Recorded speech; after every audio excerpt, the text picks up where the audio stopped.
Hello everyone, this is Salma Aftab and welcome back to your online classes, that is your chemistry classes by Cell. Last class में हम लोगों ने emission spectra discuss कर लिया था, है ना? Today we are going to discuss the absorption spectra. ठीक है, एब्जॉर्प्शन स्पेक्ट्रा दो तरीके के स्पेक्ट्रा हम लोगों ने देखा था. दो तरीके के स्पेक्ट्रा में एक था पहला emission spectra and second one जो कि हम लोग डिस्कस करने जा रहे हैं एब्जॉर्प्शन स्पेक्ट्रा. ठीक है, एब्जॉर्प्शन स्पेक्ट्रा है क्या? व्हेन ए बीम ऑफ, अगर एक लाइट पास करा रहे हैं, ठीक है, किसी भी कोई भी सोर्स ऑफ लाइट है, ठीक है, हम लोग हाइड्रोजन की स्टडी करेंगे और थोड़ा सा NaCl सॉल्यूशन की भी स्टडी करेंगे एब्जॉर्प्शन स्पेक्ट्रा में, so that you can clear your doubts. Suppose मेरे पास हाइड्रोजन एटम है, ठीक है, हाइड्रोजन इज एन एलिमेंट, है ना. हाइड्रोजन गैस हम लोग एज ए सोर्स लिया हुआ है, ठीक है, H2 एज ए सोर्स लिया हुआ है. उसके बाद में एक स्लिट से पास करवा रहे हैं, ठीक है, एक पर्टिकुलर लाइट जाएगी हमें बहुत सारे, ठीक है, ये स्लिट से पास करवाने का मतलब यही होता है, ठीक है. एंड आफ्टर देन हम लोगों के पास प्रिज्म है. प्रिज्म का काम क्या है? वो सारे कलर्स को, सारे लाइट को वो क्या करेगा? पास कराएगा, है ना. ठीक है, एंड आफ्टर दैट हमारे पास एक फोटोग्राफिक प्लेट है, ठीक है, फोटोग्राफिक प्लेट है जिसपे हमें सारी लाइंस ऑब्जर्व होंगी, ठीक है. दिस वन, ये लाइन स्ट्रेट बनाना, ठीक है, अपने नोट्स में. नाउ जब यहां से हम लोगों ने हाइड्रोजन से, यहां से लाइट जब हम लोगों ने पास कराई, यहां से स्लिट के थ्रू, प्रिज्म के थ्रू, प्रिज्म से जैसे लाइट पास की, ये लाइट कहां पर गई? ये लाइट यहां पर फॉल हुई. उसके बाद में हमें अलग अलग तरह के बैंड्स मिले, ठीक है, अलग अलग बैंड्स मिले, कलर्स के डिफरेंट बैंड्स मिले. और कहीं पे हमें क्या मिला? डार्क स्पॉट मिला, डार्क स्पॉट मिला. ऐसा क्यों हुआ? ये सपोज बीच में यहां डार्क स्पॉट मिल गया, ये यहां पे डार्क स्पॉट मिल गया, ठीक है, ऐसे कुछ हम लोगों को डार्क स्पॉट मिले. And this spectrum is called as absorption spectrum. इसी को हम लोग कहेंगे एब्जॉर्प्शन स्पेक्ट्रम. ठीक है, अब डिफरेंस क्या रहा इस इमिशन स्पेक्ट्रम में और एब्जॉर्प्शन स्पेक्ट्रम में? कि कुछ खास तो मैम डिफरेंस समझ में नहीं आ रहा है ऐसा कुछ कि क्या है ये. 4000 से लेके यहाँ पे 4000 एंगस्ट्रम से लेकर जो हमें बैंड्स कुछ मिली थी वो 6500 एंगस्ट्रम तक हमें ये बैंड्स शो हो रही थी. अब उनके बीच में कहीं कहीं डार्क बैंड्स थे, तो ये डार्क बैंड ही हम लोग का एब्जॉर्प्शन स्पेक्ट्रा है. क्यों? बिकॉज हाइड्रोजन जो है, हाइड्रोजन क्या है? It is an atom. Hydrogen के पास इलेक्ट्रॉन्स है, इलेक्ट्रॉन्स यानी कि उसके पास एक पर्टिकुलर शेल्स है, ठीक है, ऑर्बिट है. इलेक्ट्रॉन हम लोगों ने अगर याद होगा एब्जॉर्प्शन और इमिशन स्पेक्ट्रा में पढ़ाया था कि सबकी बोहर एटॉमिक मॉडल में सबसे इंपॉर्टेंट चीज बताया था. Suppose this one is E1 and E2 अपनी अपनी शेल से अपनी अपनी एनर्जी है, अपनी पर्टिकुलर एनर्जी लेवल है. तभी तो यहां पे उन्होंने कहा था कि ये क्वांटाइज्ड है यानी कि फिक्स्ड है, ठीक है, सबकी अपनी एनर्जी फिक्स्ड है. तो इलेक्ट्रॉन, इसकी अपनी एनर्जी कुछ है, सपोज 20 किलो जूल और इसकी अपनी कुछ एनर्जी है 40 किलो जूल, ठीक है. तो इसकी अपनी एनर्जी है. जब तक इसको 20 किलो जूल नहीं मिलेगा तब तक ये इलेक्ट्रॉन यहां से एक्साइट होकर नहीं जाएगा. अगर उसे 10 किलो जूल ऑलरेडी इस इलेक्ट्रॉन के पास, यहाँ पे जो इलेक्ट्रॉन है इसके पास ऑलरेडी 20 किलो जूल एनर्जी है, ठीक है, उसको और कितना चाहिए होगा कि वो 40 किलो जूल तक जाए? एटलीस्ट उसको 20 किलो जूल चाहिए, तभी वो 40 किलो जूल E2 में जाएगा, तभी वो एक्साइट होकर E2 में जाएगा. अगर उसे सिर्फ 10 किलो जूल मिला तो क्या वो जाएगा? नहीं, वो लाइट को, वो उसको क्या करा देगा? पास करा देगा, वो नहीं जाएगा वहां पे, ठीक है, उसके काम का नहीं है वो. 10 किलो जूल जब तक उसको 20 किलो जूल नहीं प्रोवाइड किया जाएगा तब तक वो ग्राउंड स्टेट से एक्साइटेड स्टेट नहीं जाएगा, वहां नहीं जाएगा वो, ठीक है. तो इट मीन्स उसको पर्टिकुलर अमाउंट ऑफ एनर्जी चाहिए to move from the lower energy level to the higher energy level.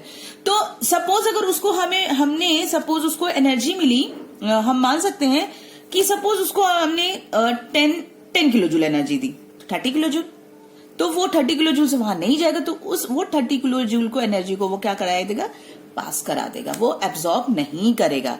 ठीक है, एब्जॉर्ब जब 20 किलो जूल 10 किलो जूल और हम एनर्जी ले देंगे उसको, जब ये 20 किलो जूल होगा तब वो जाकर वो क्या करेगा, वो उतनी एनर्जी एब्जॉर्ब कर लेगा, और एब्जॉर्ब करने के बाद में तब वो जाएगा एक्साइटेड स्टेट में। तो ये प्रोसेस जो एब्जॉर्प्शन का है, ठीक है, यहां जो एब्जॉर्ब हो रहा है, इसी में जो वो एनर्जी को एब्जॉर्ब करेगा जो उसके काम का है ना, तभी वो उसको एब्जॉर्ब करेगा। तो यहां पे तो अपने एनर्जी के अकॉर्डिंग ही तो वो एनर्जी को एब्जॉर्ब करेगा। तो हर एटम की पर्टिकुलर स्पेक्ट्रम शो होती है, जैसे कि सबकी ये जान लो, जैसे कि सबके फिंगरप्रिंट है ना, सबके फिंगरप्रिंट जो होते हैं वो अलग अलग होते हैं। In the same way her atom की स्पेक्ट्रम अलग होगी, उसकी एनर्जी पर्टिकुलर है, एनर्जी उसकी क्वांटाइज्ड है, तो वो वहां पे, तो यहां पे हाइड्रोजन जो है उसकी जो पर्टिकुलर एनर्जी है उस एनर्जी को वो एब्जॉर्ब कर लिया, और एब्जॉर्ब करने की वजह से बाकी लाइंस पास हो गई, बाकी रेज पास हो गई, जो व्हाइट लाइट में से 7 कलर्स निकल रहे हैं, बाकी जो एब्जॉर्ब कर लिया वो ये वाला जो है वो हम लोगों का डार्क बैंड के फॉर्म में शो करेगा। जो एब्जॉर्ब कर लिया वो डार्क बैंड के फॉर्म में शो कर रहा है, ठीक है, डार्क बैंड। और जो एब्जॉर्ब नहीं किया वो कलर बैंड के फॉर्म में शो करेगा, कलर बैंड। इट मींस कि डार्क बैंड जहां पर हमें शो कर रहा है, it means it is an absorption spectrum, dark band show करेगा, क्योंकि उसने उतनी अमाउंट ऑफ एनर्जी को वो एब्जॉर्ब कर लिया, उसको पास नहीं होने दिया, वो उसके काम की थी। ठीक है, तो इन द सेम वे अगर हम देखेंगे सोडियम क्लोराइड सॉल्यूशन अगर हम लोगों ने बनाया है, एक सोडियम क्लोराइड का एग्जांपल भी हम लोग ले सकते हैं कि सोर्स ऑफ लाइट है, ठीक है, सोर्स ऑफ लाइट है, और उस सोर्स ऑफ लाइट से हम प्रिज्म से लाइट पास करा रहे हैं, ठीक है।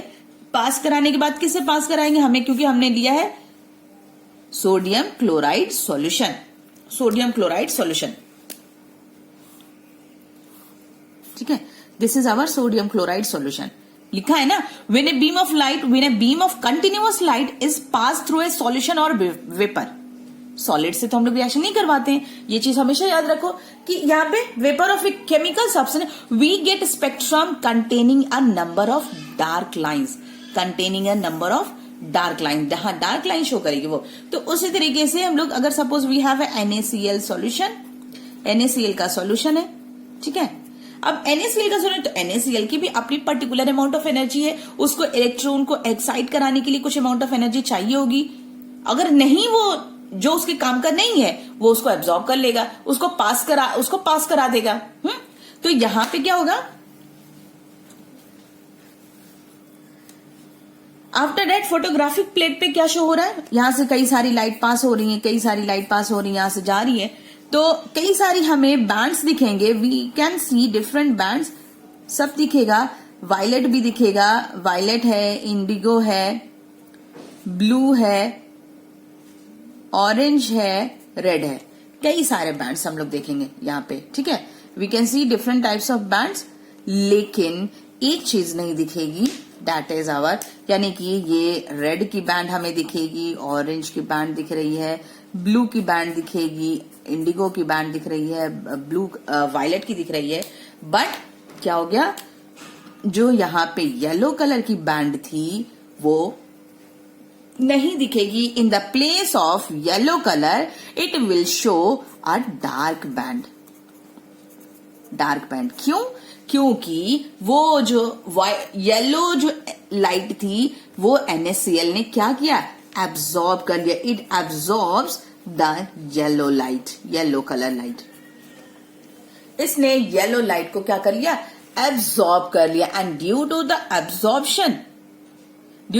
Absorption of yellow light, NaCl solution को अगर हम एनर्जी देते जाए तो NaCl का जो सॉल्यूशन है वो हमें after some interval of time it will look yellow in colour, वो व्हाइट से कन्वर्ट हो जाएगा किसमें, येलो कलर में। यही कहने का मतलब है एब्जॉर्प्शन स्पेक्ट्रा क्या है, एब्जॉर्प्शन स्पेक्ट्रा इसकी एनर्जी हम लोग निकाल सकते हैं। हमें पता है एनर्जी का फॉर्मूला क्या है, कुछ अमाउंट ऑफ ये एनर्जी जो है इसका फॉर्मूला क्या है, E equals to H nu, पता ही है ना, E equals to H nu. और E equals to H nu को हम ऐसे भी तो लिखते हैं ना, E एनर्जी, ये H is your Planck's constant, ये nu H C upon lambda, ये फॉर्मूला है। तो C is the velocity of light, ये हो जाएगा वेवलेंथ, जो उसकी वेवलेंथ आएगी जितनी वेवलेंथ पे, तो हम इसकी एनर्जी हम निकाल सकते हैं ना, प्लैंक्स कांस्टेंट, इसकी वैल्यू रख देंगे, इसकी वैल्यू रख देंगे, जो वेवलेंथ है यहाँ पे विब्ग्योर की, यहां से विब्ग्योर से वायलेट से अप्रोक्स 4000 एंगस्ट्रम की वेवलेंथ होती है, रेड तक जाते जाते ये 8000 एंगस्ट्रम हो जाती है। इसके बीच में जो भी हमें चीजें दिखेंगी वो हमें शो करेंगी कलर शो, क्योंकि ये विजिबल रेंज में है, और इसी रेंज में जो भी वेवलेंथ में जो भी चीजें लाइट फॉल करती है वो हमें हमारी आंखों से दिखाई देती है। इसके ऊपर का और इसके नीचे का हमें नहीं नजर आता है, ठीक है, क्योंकि हमें एक ब्रॉड स्पेक्ट्रम है हमारे पास। स्पेक्ट्रम है गामा रेज, फिर उसके बाद gamma rays, X rays, UV, visible, IR, microwave, radio wave, ये पूरी स्पेक्ट्रम है। तो बीच में हम लोगों का विजिबल रेंज आता है, जहां से सारी चीजें हम लोग को दिखाई देती हैं। तो एब्जॉर्प्शन स्पेक्ट्रम में हम लोगों को डार्क बैंड दिखेगा, और इमिशन स्पेक्ट्रम में एनर्जी जब एक्साइट होके चली जाती है, फिर जब वो वापस आती है एनर्जी, इलेक्ट्रॉन जब वापस आती है तो वो रेडिएशन इमिट करती है। रेडिएशन जब इमिट करेगी तो वो कलर बैंड शो करेगा, कलर बैंड शो करता है, ठीक है। तो ये समझ में आ गया कि एब्जॉर्प्शन स्पेक्ट्रम में, इसमें अगर हम देख लें, समझ लें, एब्जॉर्प्शन स्पेक्ट्रम में क्या होगा, हम लोगों को डार्क बैंड शो करेगा, एंड इन इमिशन स्पेक्ट्रा में क्या होगा, कलर बैंड शो करेगा। This is the main difference between these two spectrum, ठीक है। यहां तक क्लियर हो गया, हाइड्रोजन स्पेक्ट्रम का ये है, ठीक है। एंड आफ्टर दैट अब हम आते हैं NaCl सॉल्यूशन में। एक्चुअली दो बैंड्स दिखती हैं इसी के बीच में, 6000 एंगस्ट्रम के बीच में दो हम लोग को बैंड्स दिखती हैं, ठीक है, D1 D2 जिसका नाम दिया गया है, ठीक है। ये हो गया, बाकी सारी चीजें सही है, सब है, ये नोट्स में आपके होना चाहिए, ठीक है। Now come to the next point, यहीं से आया है हम लोगों का जितने भी स्पेक्ट्रम की सीरीज है, Lyman series, Balmer series, passion series, Brackett series और पीफंड सीरीज। अच्छा, मैं इसी से बता देती हूँ, ज्यादा बेटर है। अब देखो, हम यहाँ पे इमिशन स्पेक्ट्रम में अगर हम देखेंगे, इमिशन स्पेक्ट्रम में हम क्या कह रहे हैं कि ये जब लाइट वापस आएगी तो कहां से, जरूरी थोड़ी कि E2 तक ही गया है वो, है ना। मेरे पास और भी लाइन्स है, E3 भी है, E4 भी है, E5 भी है, E6 भी है, कई सारी लाइन्स है। तो जरूरी थोड़ी कि वो E2 से ही आए, E3 से भी आ सकता है, E4 से भी आ सकता है। We have different shells, different orbits, है ना। तो उसी इमिशन स्पेक्ट्रम को हम हाइड्रोजन स्पेक्ट्रम के थ्रू थोड़ा सा क्लियर करने की कोशिश करते हैं, which is in our syllabus. देखो, just have a look, this one is your N1, यानी कि ये हम लोगों का हाइड्रोजन स्पेक्ट्रम का क्लियर है। ये देखो, ये है हम लोगों का energy level, different energy level, ठीक है, different energy level hydrogen spectrum में, डिफरेंट एनर्जी लेवल है। This one is your N1, N equals to 1, ये है E1, E2, E3, E4, E5 and E6।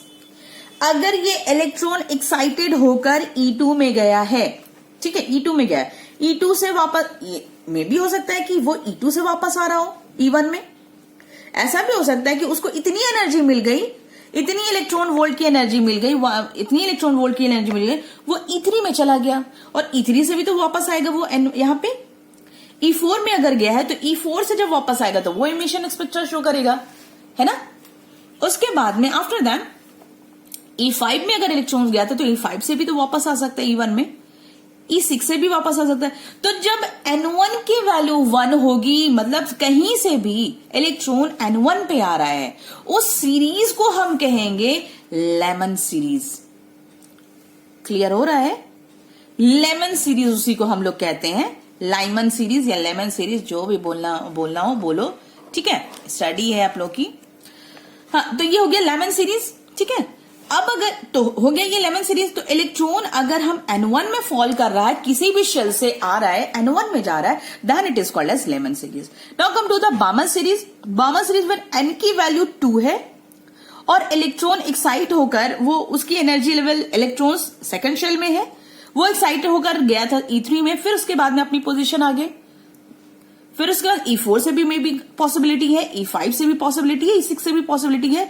वो उस सीरीज में वो जैसे जैसे इलेक्ट्रॉन E2 में ही, N2 में ही आएगा या E2 में ही आएगा, और इस शेल में आने पे लाइट कहां पे जा रही है, विजिबल रेंज में जा रही है, और यहीं से बामन सीरीज ही हम लोग को बताता है, विजिबल सीरीज के बारे में बता रहे हैं। और यहां पे लाइट हमें, इस लाइट के अंदर जो भी चीजें रहती है हमें नजर आती हैं IR से, मतलब स्पेक्ट्रम, ये ब्रॉड स्पेक्ट्रम है, उसमें इस पोजीशन पे ही ये पूरी की पूरी जो वेवलेंथ होगी हमारी 4000 एंगस्ट्रम टू 8000 एंगस्ट्रम होता है। बुक में कहीं कहीं देखो, कंफ्यूज नहीं होना बेटा, कि कहीं कहीं 3500 एंगस्ट्रम दिया हुआ है और 3500 से लेकर 7500 एंगस्ट्रम दिया हुआ है, ऐसा कुछ भी नहीं है, सब सही है, ठीक है। एक याद करने के लिए अपना रेंज दिमाग में रख लो, गलत कोई नहीं करेगा, ठीक है, क्योंकि ये बहुत माइन्यूट लेवल पे डिफरेंस आता है और एग्जैक्ट इसका कोई वैल्यू का भी कहीं तो भी कैलकुलेशन ऐसे आएगी नहीं, ठीक है, तो वहां पे परेशान होने की जरूरत नहीं है। तो ये विजिबल रेंज बामन सीरीज में आ रहा है। IR में अगर N की वैल्यू 3 है और इलेक्ट्रॉन N3 पे आ रहा है, ये भी तो पॉसिबिलिटी है कि वो E4 से यहीं पे अटक गया, नीचे नहीं गया, वो यहां से यहां पे आ गया, यहां से यहां पे आ गया, नीचे जाने की पॉसिबिलिटी नहीं है, उसके पास मौका ही नहीं मिला। तो ऐसी कंडीशन में इस तरह के सीरीज को हम लोग कहेंगे पैशन सीरीज।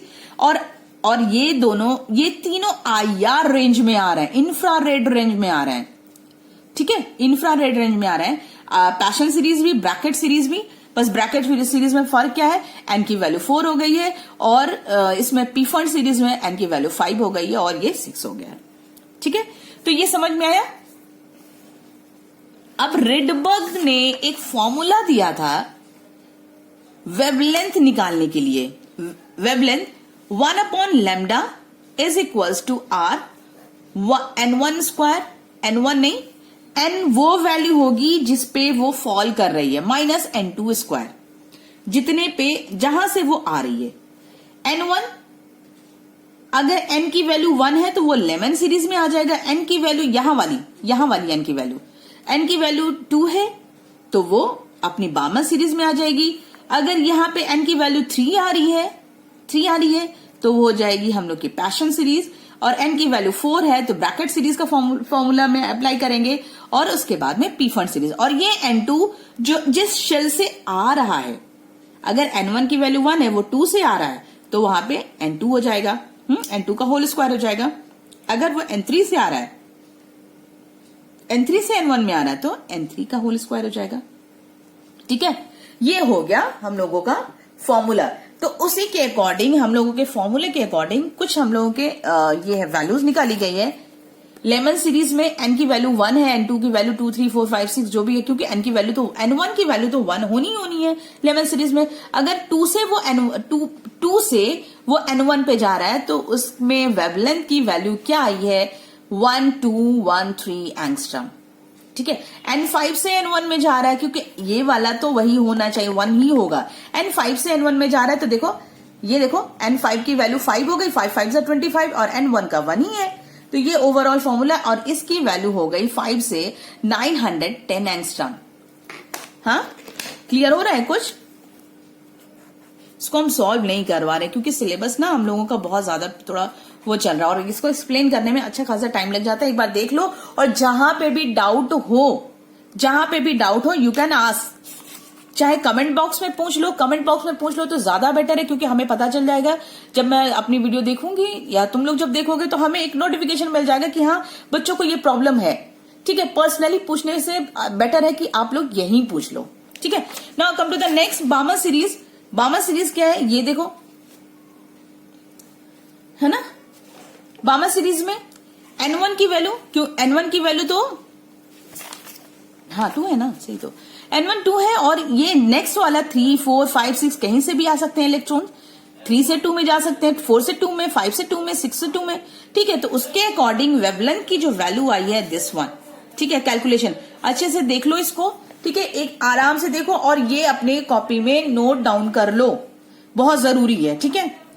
फिर नेक्स्ट अगर हम देखो, अब इसको अपनी कॉपी में सॉल्व करो, मैं इसे एक्सप्लेन करने वाली नहीं। फॉर्मूला दिया हुआ है, इसमें भी वेवलेंथ की वैल्यू कुछ आ रही है, देखो, क्योंकि पैशन सीरीज है, पैशन सीरीज में एन की वैल्यू 3 है। अब वो 4 से 3 में जा रहा है, 5 से 3 में जा रहा है, 6 से 3 में जा रहा है, उसके अकॉर्डिंग ये पूरी कैलकुलेशन है। ब्रैकेट सीरीज में N1 की वैल्यू 4 है, एंड 5 से 4 में जा रहा है, 6 से 4 में जा रहा है, 7 से 4 में जा रहा है। तो so we are getting the value of wavelength in this way. Clear?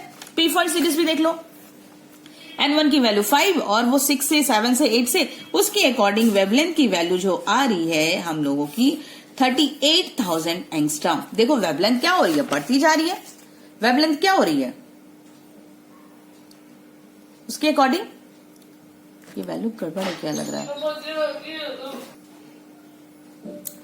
Now P fund series है, this one is your P fund series and note down each and every notes of the P fund series। मतलब P fund series नहीं, सारी notes note करनी है, note down करनी है, ठीक है। अच्छे से इसको देखो, एक भी नोट्स छूटनी नहीं चाहिए, बहुत इंपॉर्टेंट है। और इसको तो VVI कर लो, इस पे एक न्यूमेरिकल्स एग्जाम में कंफर्म है, रिडबर्ग कांस्टेंट पे, ठीक है, एक न्यूमेरिकल कंफर्म है। नाउ लास्ट एक नोट डाउन कर लो कि ये है limitations of Bohr's atomic model. क्या क्या वो एक्सप्लेन नहीं कर पाए थे, क्या क्या उनकी प्रॉब्लम्स आ रही थी जो एक्सप्लेनेशन नहीं कर पाए थे, कुछ है ना। तो ये लिमिटेशंस नोट कर लो। And in the next class we will study the Heisenberg uncertainty principle, Schrodinger wave equation, ये सारी चीजें हम लोग पढ़ेंगे, और quantum mechanics, sorry quantum number, ठीक है। अब चैप्टर हम ये कंप्लीट करते हैं और उसके बाद में till then stay safe, stay home and good bye.